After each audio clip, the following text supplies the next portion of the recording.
এরপরে প্রশ্ন হলো, নারী পুরুষের দাফন কাফনের নিয়ম জানতে চাই। ইসলামী শরিয়ার দৃষ্টিকোণ থেকে যে সমস্ত বিষয়গুলো সমাজের মানুষের উপরে ফরজে কিফায়া হিসাবে আরোপ হয়ে থাকে, আল্লাহর পক্ষ থেকে নির্দেশিত বিষয়গুলো থাকে, তোমার থেকে একটা হলো কোনো মুসলিম মারা গেলে তাকে দাফন কাফন এবং জানাজার ব্যবস্থা করা। এটি সমাজের কিছু মানুষ যখন করেন তখন সবার পক্ষ থেকে আদায় হয়ে যায়। যদি সমাজের কোনো মানুষ কোনো মৃত মুসলিমের এই হকগুলো আদায় না করে, এই কাজগুলো করে না দেয়, তাহলে সেক্ষেত্রে গোটা সমাজের মানুষ গুনাহগার হয়ে যায়, সবাই আল্লাহর কাছে জবাবদিহির মুখোমুখি হয়।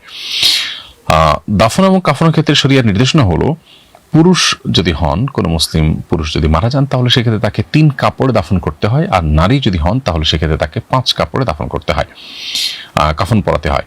এই যে 3 বা 5 কাপড়ের কথা শরিয়ার নির্দেশনা রয়েছে, এই 3 কাপড়ের মধ্যে একটা হলো চাদর।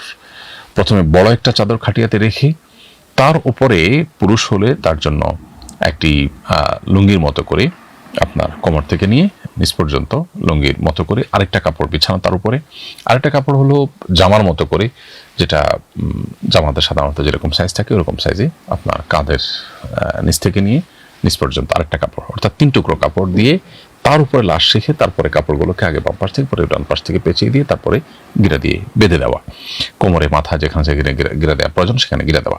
তো এটা হলো পুরুষের ক্ষেত্রে প্রযোজ্য 3টা কাপড়।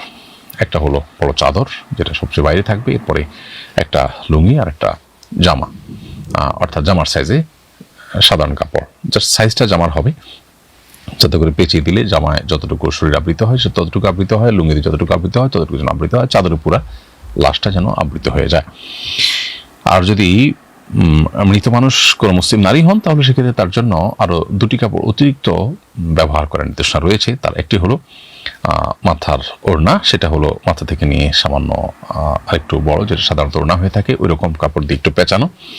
আর আরেকটা হলো বক্ষবন্ধনী, আপনার বুক থেকে নিয়ে আরেকটা কাপড় দিয়ে এক্সট্রা কাপড় দিয়ে পেঁচানো, যাতে করে একজন মুসলিম নারী মৃত্যুর পরও তার শরীরের কোনো অংশ কোনোভাবে প্রকাশিত না হয়। এমনকি কাফনের পর, কাপড় পরানোর পর একজন নারী হলে সেক্ষেত্রে তার খাটিয়ার উপর দিয়ে আলাদা একটা কাপড় দিয়ে ঢেকে দেওয়া উত্তম, যাতে করে কোনোভাবে তার পর্দার বিষয়টি মৃত্যুর পরও কোনোভাবে লঙ্ঘিত না হয়, তার সন্তান, তার সম্মান, তার সম্ভ্রম এটা কোনোভাবে নষ্ট হতে না পারে, বা তাকে নিয়ে তার শরীরের কোনো অঙ্গ প্রত্যঙ্গ যাতে কোনোভাবে মানুষের কাছে প্রকাশিত না হয়, সেজন্য আলাদা কাপড় দিয়ে তার খাটিয়া ঢেকে দেওয়া উত্তম।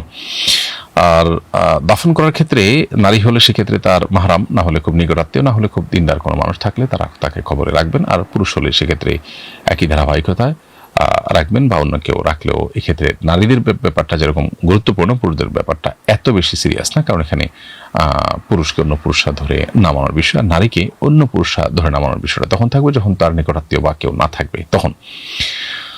তো এই হলো মোটামুটি কাফন এবং দাফনের ক্ষেত্রে শরিয়ার নির্দেশনা। একজন নারীকে ইসলাম কতটা গুরুত্বের সাথে দেখেছে, কতটা গুরুত্ব দিয়েছে, সেটা এখান থেকে পরিষ্কারভাবে বোঝা যায়। কাফনের কাপড়ের সাথে সুগন্ধি ব্যবহার করা মুস্তাহাব, সেটা আলাদা একটা বিষয়।